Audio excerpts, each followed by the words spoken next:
give a very special shout out to Dillyrax Gaming, because he gave me a shout out in his Flash review, and he's like, hey, I gave a shout out to reveal, and I was like, oh dude, thanks, that means a lot. You know, he's been a big support of my channel for a while now, and Dillyrax, hey man, you working at Subway and you just making that grind and just chasing your dreams, I appreciate you a lot. And hey, you are a wonderful human being, and don't let any filthy fucking politicians tell you otherwise. And yeah, this.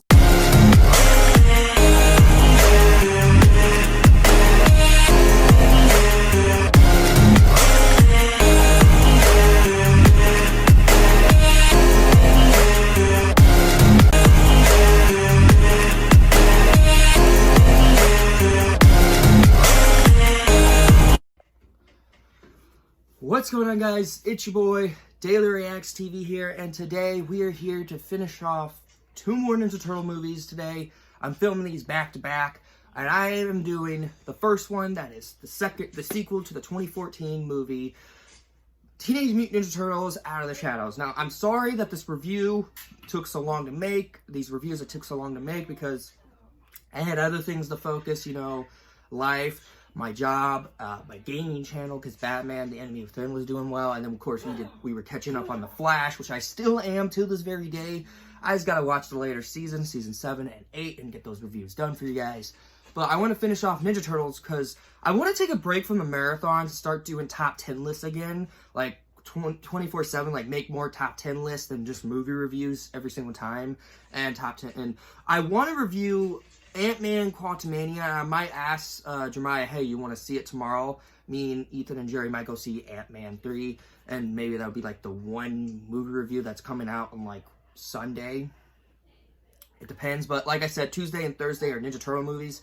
So we got Out of the Shadows right here, and that's my excuses because I've been lazy. I've been catching up on all the other videos I have made, and I've been tired, okay? I've been working my ass off 24/7.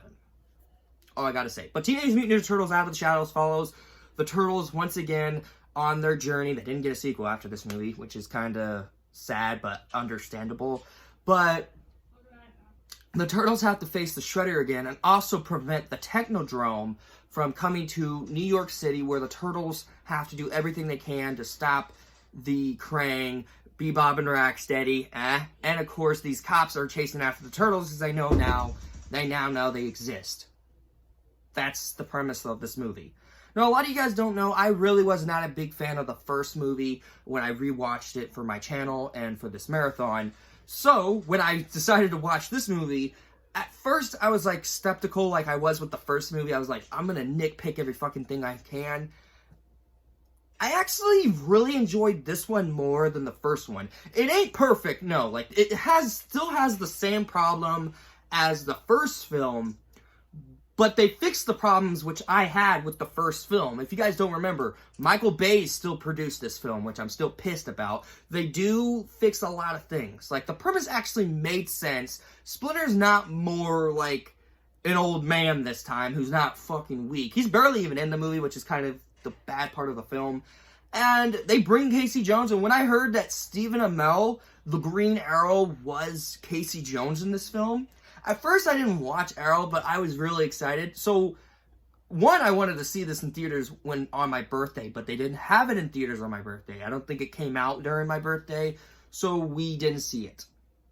I was pretty pissed, but, you know, and then I watched it at Lori's while we were staying over during 4th of July. Don't ask why. I'm not even going to explain. So, getting into this movie, when I watched it the first time, I really liked it. I thought it was interesting. Like, an interesting take to the characters more. They did make some changes, which I was very happy about when I rewatched it just recently for this video. But like I said, it still has its problems. Like, without a doubt. So, first thing I want to say that's good about the film is the Turtles. They still act like the Turtles, but there's a little creativity through these movies. Now, in the first movie, you really don't get that creativity. You just get the Turtles introduced, like, in the middle of the fucking film, and there you go. They're the Ninja Turtles. In this movie, they really, like, develop more of their characters in this movie, which I was very proud, very happy to say that they even did that, because that was my big pet peeve with this movie, is that they didn't follow the directions that wanted in this sequel, and they didn't really follow a lot of other things. Like, for example, they made the turtles in the first movie like they don't really exist. They're not the main characters, but they are. And you barely got the focus in the first film because you're mostly focused on April. I didn't really get in that in my review because I wanted to settle down and get used to doing more of these reviews. So that was my big pet peeve with that movie. But in this movie, the turtles are the turtles, and you get more focus on them than you get in anyone else. And I thought that was pretty nice, and I was really happy why they did that, because honestly, it was a better take than what we had in that first film. And that is saying something. Now, another thing I really like about the film is Casey Jones, played by Stephen Amell. Like I said, he's good as the Green Arrow in the show, so how was his take as Casey Jones? And honestly, I really liked it. There's bits and pieces where you see him still pulling off the Green Arrow a few times, and it's like, yeah, buddy, you need to settle down in your Green Arrow part and be Casey Jones. You don't need to pull your Oliver Queen in this movie.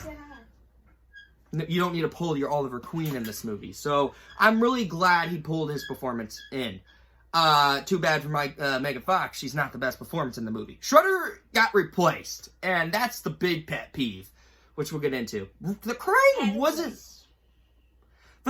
really wasn't in the movie as much, but it was really interesting how he is in this movie. And the final boss battle between him and the Turtles, which we'll get into, was pretty creative. Bebop and Rocksteady were pretty great in this movie. I had a great time with Bebop and Rocksteady. I wish that they would have cast someone else as Rocksteady, because the dude they had for him from WWE, he's not really Rocksteady to me, if you're getting my point. Like, his character arc in this movie is just, I don't know how to explain it, but it was bland and it was forgettable for one thing.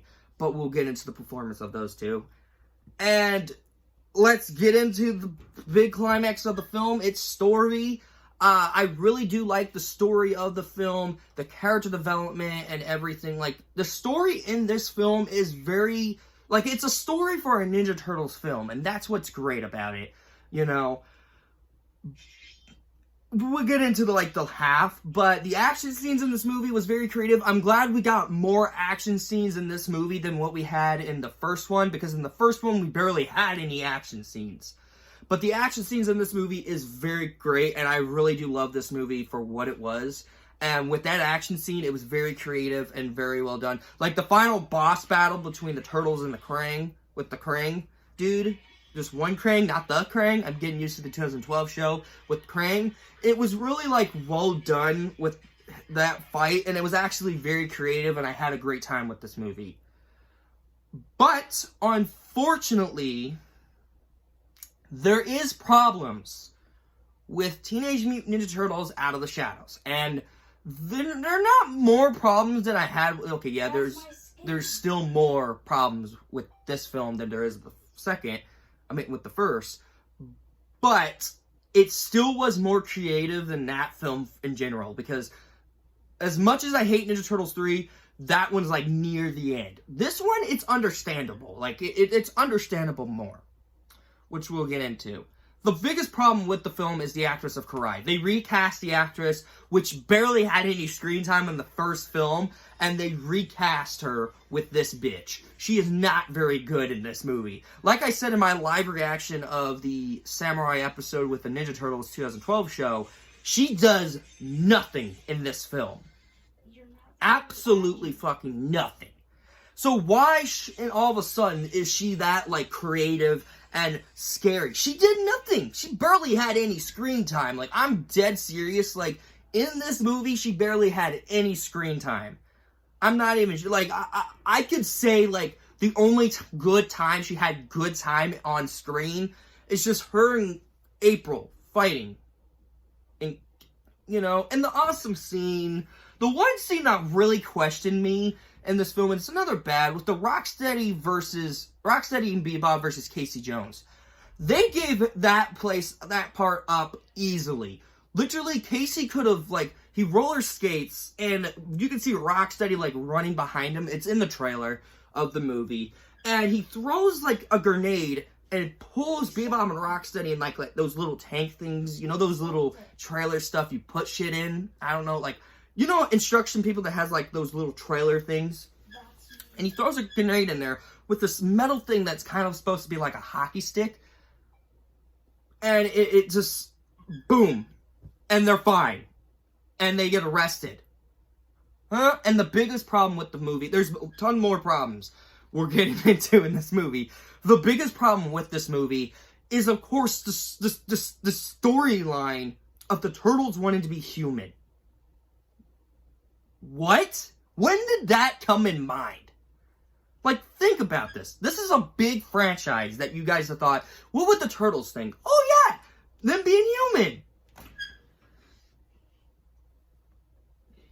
Okay, that made no sense, but okay, I guess not. Like, you should have done something else at least with this. Like, come on, man. You could have just let the story develop. And for Raph and Leo to have an argument saying if that serum can even make us human and it's Leo's decision, no, it should be the whole team's decision. And that's the biggest problem with the movie as well. Leo. Oh, God. The performance, the writing of him in this movie. What the fuck? I tried not to make this a rant video, but Jesus! Okay, the biggest problem with this character, what they did with him in this movie, they decided to make him judge his brothers. And I'll play a clip right now. It is all over the police scanner. They are hunting you. What happened up there? Tell him, Raph. Tell him how you broke rank and got us all exposed. I'll come for the most selfish reason. The fuck we're gonna get their hands on it? You didn't know that. Stealing from police headquarters, there's no scenario where you wouldn't get caught. Maybe if you hadn't lied to your own flesh and blood. Oh, wait, the way you lied to April? And now she's taking the fall for your mess. You should have seen the looks on their faces. They weren't just scared. There was actual hate. It will be all right, my son. People fear what they do not understand. You can't walk away from this. I told him, Master Splinter. But Raph, he never hears a word I have to say. Now, I knew they couldn't handle the truth about the Purpaloos, and you know what? They proved me right. Leonardo. I don't know what to do. Donnie's nose is in his computer, Raph's brains are in his biceps, and Mikey's head's in the clouds. I can't get them all on the same page. To think with one mind. You shouldn't want them all to think the same. It's their different points of view that make the team strong. A good leader understands this. A good brother accepts it. Why judge your brothers? That's what they're meant. That's what made them the characters that they are today. Michael Bay is producing, and that was the biggest mistake. And you know what? I honestly see why it was the biggest mistake. Have you seen the other Transformer movies besides the first two? Jesus Christ. So Leonardo in this movie is completely pointless. And him saying in this movie, after they failed to stop Bebop and Rocksteady, saying, we may be brothers, but we're not a team. Okay. Could someone explain to me why that was a good idea to put that in a script? No? Okay. And the biggest part that made me frustrated with this movie, and it wasn't Michael J. Fox, we'll get to her. Not Michael J. Fox, Megan Fox. Where did I get Michael J. Fox over Megan Fox? Jesus. Is the story arc of the cops figuring out the Turtles. And then when they rise up, they talk to them normally. And let them stop crying. And believes the three humans that known these four. What happened to maybe the government going after them? That would have been an interesting take in this film. You could have just had them go after the Turtles, the government. That could have been a whole cool story arc while they're trying to stop Shredder and everyone else. That would have been so interesting, but no. You decided to have the cops stand there and be like, don't move, you're under arrest. And they're like, They're mutants. They have shells. And the worst part about the film is the recasting of Shredder and how pointless he was in this movie. Come on. Like, you could have done so much better with that. So much better. But no, you failed devious, like, more than usual with him. He's pointless in this movie. Completely pointless. What the fuck? Okay, I think I rambled enough, though. Like, overall, big improvement to the first film, but the biggest problem with the film, like I said, is everything I've put. I do like the film more than the first one. I would recommend this movie more than the first one, but it still has its problems. It's still not as enjoyable as the other movies, especially TMNT released in 2007. But I will highly recommend this movie more. And one more thing, I can understand why the actor Raphael hates working on these movies. He didn't even want to come back to this, but he did because he had a kid. He has a kid now, so 2 kids actually, I think. That's what he said. But yeah, overall, I say it's a waste. It's not a waste of time, but the first one is. The first one was. But I would say it needs more improvement. And if they would have made a third movie, then maybe I would have been a little more interested in the film. But other than that, like, this film, it's not garbage. It's not good either. Which is why I'm giving Teenage Mutant Ninja Turtles Out of the Shadow a well-deserved 6 out of 10. It's better than the first one, but it needed more work. Obviously, guys, I'm going to go film my Batman vs. Teenage Mutant Ninja Turtles review, and that's the end of the Ninja Turtles marathon. Tuesday and Thursday is the last Ninja Turtle marathon. I'm very happy because I'm getting sick and tired of doing this marathon. And then, after this, I'm going to take a break from marathons and do Night of the Museum when I'm ready to come back to do marathons. I really want to do...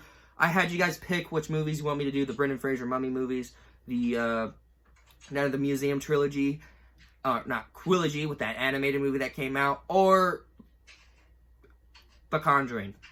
As always, smack the like button, also press the red button, which is subscribe, turn your notifications to be notified video I make, go in the link in the description to my gaming channel, my Discord server, and my Instagram. As always, I'm Daily Reacts. Take care, guys.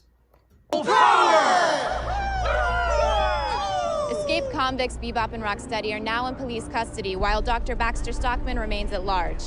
Authorities assure us that the city is once again safe. However, questions remain about last week's events. What was that threat from the sky, and how exactly was it averted? But the bigger question is, does it even matter? Do we need to give our heroes a name and a face? Or is it enough to know that they're out there watching over us from the shadows? For your incredible valor within this community, and for your uncompromising cooperation with this agency, I present to you the keys to the city. A symbol of our appreciation, respect, and for our continued partnership. To you, brothers, Leonardo, Raphael, Donatello, Michelangelo. Last name. Oh, not so much. Never thought of that. That's no fair. Congratulations.